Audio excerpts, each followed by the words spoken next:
People who actually let their mom count to zero. What happened next? This one day, when I had a not so great day, I came home feeling all grumpy. I walked in with this negative energy and started acting all snappy and crabby. Not my finest moment, I'll admit. My mom, being the patient soul she is, put up with it for a while. But then, she reached her limit. I can't quite remember what set her off, but she asked me to do something, and I flat out refused. That's when things got intense. She started counting down. 3, 2, and before she could say 1, I decided to beat her to it, and I snapped at her, in the brattiest and most obnoxious tone ever, saying 1, which?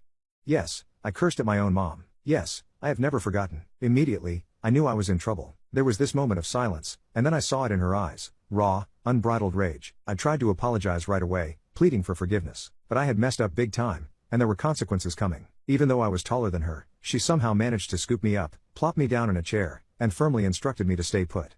Her voice had this mix of icy coldness and fiery intensity. How is that even possible? Next thing I knew, she returned with a new bar of ivory soap. You can imagine what came next. She jammed that soap into my mouth, and it tasted awful. It had this bitter, soapy flavor that made me want to gag. But it also had a sickly sweet undertone that made the whole situation even more unpleasant. That's the story of how I discovered that Dr. Pepper tastes like a bizarre concoction of Robitussin, ivory soap, prune juice, and carbonated water.